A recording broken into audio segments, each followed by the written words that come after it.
بسم اللہ الرحمن الرحیم۔ السلام علیکم۔ آج ہم بات کریں گے شہباز ستلہ قتل کیس کے حوالے سے۔ ایس ایس پی مفخر عدیل کو بڑا دھچکا لگا ہے اور وہ بڑے پر امید تھے، انہوں نے بڑے سینئر وکلاء کو ہائر کیا ہوا تھا اور وہ یہ سمجھتے تھے کہ ان کو کوئی بڑا ریلیف مل جائے گا، اور وہ درخواست ضمانت لے کر گئے تھے ٹرائل کورٹ میں۔ اس کی ڈیٹیلز میں آپ کے ساتھ شیئر کروں گا۔ پہلے میں آپ کو بتاتا چلوں کہ یہ جو درخواست ضمانت تھی، اس میں جو پلی لی گئی تھی ملزم کی طرف سے، مفخر عدیل کی طرف سے، کیونکہ ہمیشہ یہ پٹیشن تھی بیل پٹیشن، اور بیل پٹیشن میں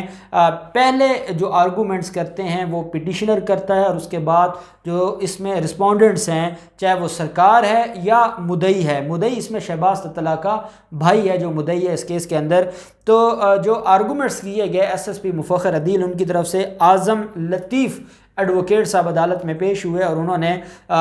اس کیس میں بحث کی، اس بیل پٹیشن میں بحث کی۔ جو ان کے ساتھ دوسرے جو کو اکیوز تھے، کیونکہ ان کی ضمانت ہو چکی تھی لاہور ہائی کورٹ سے، یہ رول آف کنسسٹنسی چاہتے تھے کہ رول آف کنسسٹنسی کے تحت ان کی بھی ضمانت ہو جائے۔ انہوں نے عدالت میں کہا، جب یہ ایف آئی آر درج ہوئی تھی تو ایف آئی آر درج ہوتے ہوئے تب یہ پتہ نہیں تھا کہ کس نے اغوا کیا ہے، کیا وقوع ہوا ہے، کسی چیز کا پتہ نہیں تھا۔ ایف آئی آر تو ہوتی ہے جیسے ہی وقوع ہو اس کے فوراً بعد ایف آئی آر ہو جاتی ہے، اور ایف آئی آر میں ہر کیس میں ایسا نہیں ہوتا کہ آپ کو سارے فیکٹس کا پتہ ہے، آپ ساری چیزوں کو جانتے ہیں اور آپ نے ایف آئی آر میں جو کچھ لکھوایا ہے وہی سارا کچھ ہے۔ یہ ہرگز ایسا نہیں ہوتا۔ یہ ضرور ہے کہ ایف آئی آر میں ڈیلے، اس کو بھی کرمنل لاء میں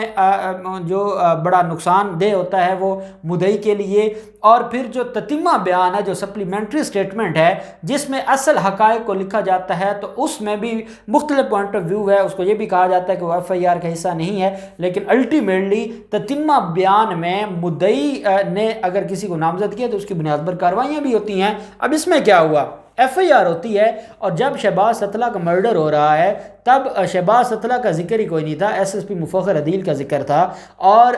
میڈیا پر، ٹی وی چینلز پر پولیس نے جو افواہ پھیلائی وہ یہ تھی کہ ہمارا پنجاب پولیس کا ایس ایس پی اغوا ہو گیا ہے اور اس کا کوئی علم نہیں ہے۔ پھر دوسرے دن، پھر تیسرے دن یہ جو ڈرامہ تھا اس کا ڈراپ سین ہو گیا، اور پھر یہ بات سامنے آئی کیونکہ اس وقت تک شہباز ستلہ کے بھائی کی مدعیت میں ایف آئی آر درج ہو چکی تھی۔ اس ایف آئی آر میں کسی کا نام نہیں تھا، اس ایف آئی آر میں یہ کہا گیا کہ اغوا کیا اور اغوا کے بعد قتل کیا گیا ہے، اور نامعلوم ایف آئی آر تھی۔ بعد میں جب یہ سارا معاملہ ہوتا ہے اور میڈیا پر، سوشل میڈیا پر یہ سارا معاملہ آتا ہے، تو اس کے بعد پھر اس معاملے کو اٹھایا جاتا ہے اور پولیس اس نتیجے پر پہنچتی ہے کہ ایس ایس پی مفخر عدیل نے شہباز ستلہ کا قتل کیا ہے، اور شہباز ستلہ کا قتل کرنے کے بعد اس کی جو لاش ہے اس کو ضائع کر دیا ہے۔ جب یہ سارا معاملہ سامنے آتا ہے تو پھر جو مدعی ہے، جو شہباز ستلہ کا بھائی ہے، شہباز ستلہ ایڈیشنل ایڈوکیٹ جنرل تھے پنجاب کے، اور مفخر عدیل اور شہباز ستلہ اچھے دوست تھے، اور انہوں نے ایک سی ایس ایس کی اکیڈمی بھی بنائی ہوئی تھی، اور وہ اکیڈمی بھی جو ہماری فیمیلز ہیں ان کو بلیک میل کرنے کے لیے بنائی گئی تھی، اور ان کا جو کنڈکٹ تھا دونوں کا وہ اچھا نہیں تھا، غیر اخلاقی سرگرمیوں میں وہ ملوث تھے۔ اور جو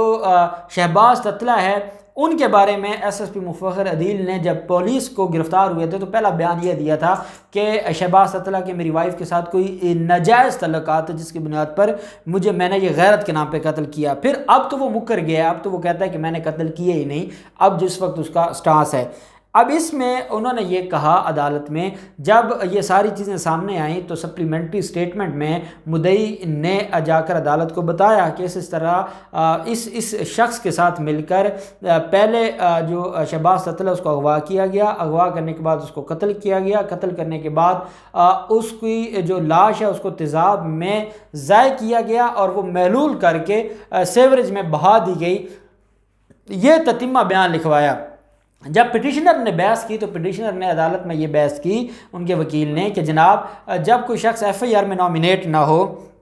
اور اتنے دنوں کے بعد سپلیمنٹری اسٹیٹمنٹ میں جس کا ذکر ہے تو اس کی کیا حیثیت ہے؟ قانون کے مطابق اس بیان کی کوئی حیثیت نہیں ہے، یہ کہنا تھا پٹیشنر کونسل کا۔ ساتھ انہوں نے کہا کہ جو کو اکیوز تھے وہ ان کو ضمانت مل گئی تھی لاہور ہائی کورٹ سے، تو رول آف کنسسٹنسی کے تحت ہمیں بھی ضمانت دی جائے۔ ساتھ انہوں نے یہ کہا کہ ایسا کوئی وقوع ہوا ہی نہیں ہے، اور نہ ہی ایس ایس پی مفخر عدیل نے قتل کیا ہے، نہ ہی اغوا کیا ہے، نہ ہی تیزاب میں جلایا، کچھ بھی نہیں کیا، اس بنیاد پر ہمیں ضمانت دی جائے۔ انہوں نے پھر سپریم کورٹ اور ہائی کورٹ کی ججمنٹس کا بھی حوالہ دیا۔ جو پروسیکیوٹر تھے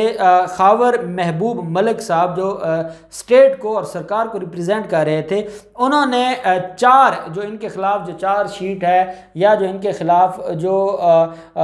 جرائم کی تفصیلات ہیں، اس میں 4 ان کے خلاف ایلیگیشن ہیں جو عدالت کو بتائے، اور وہی ان کی آرگومنٹس ہے۔ انہوں نے کہا کہ کڈنیپ شہباز تتلہ، پہلا یہ ہے کہ کڈنیپ کیا گیا شہباز تتلہ کو،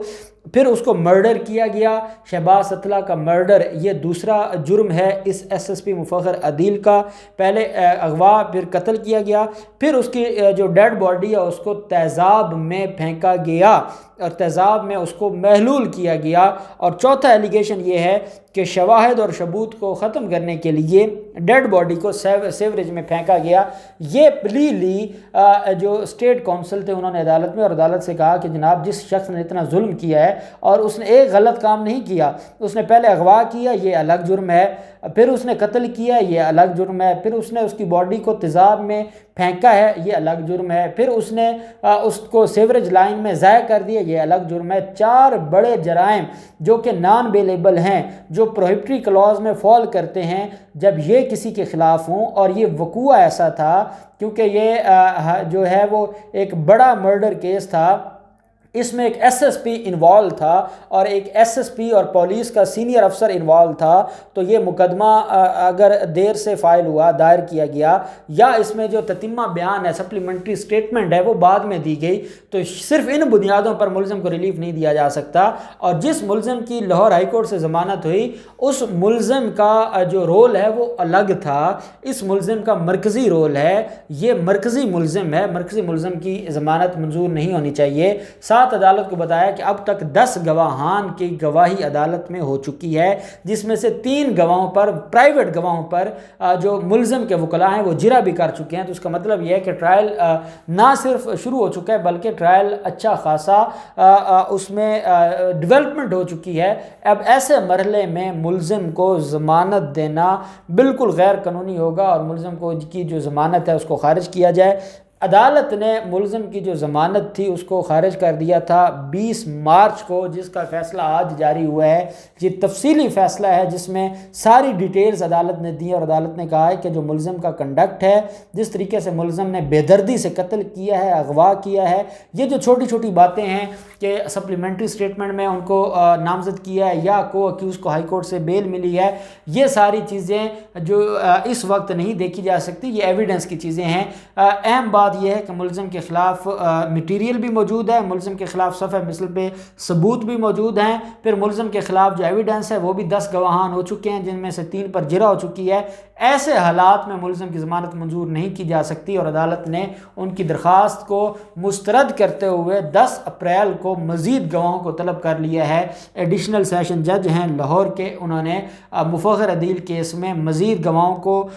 جو طلب کیا ہے، اور ایس ایس پی مفخر عدیل کی ضمانت بعد از گرفتاری کو خارج کر دیا۔ اب دیکھتے ہیں کہ مفخر عدیل ٹرائل کمپلیٹ ہونے کی طرف جائے گا یا لاہور ہائی کورٹ میں جائے گا ضمانت لینے کے لیے، اور ایسے کیسز میں ضمانت کا کنسیپٹ نہیں ہوتا، اور ہم امید کرتے ہیں کہ یہ جو بڑے ملزم ہیں ان کو ریلیف نہیں ملے گا، اور انہوں نے جو کیا ہے وہ سزا ان کو ملے گی۔ اب دیکھتے ہیں یہ معاملہ کہاں تک جاتا ہے، جو بھی ڈیٹیلز ہوں گے ہم آپ کے ساتھ شیئر کرتے رہیں گے۔ اللہ پاک پاکستان کا حامی و ناصر ہو۔ بہت شکریہ۔ اللہ حافظ۔ پاکستان زندہ باد۔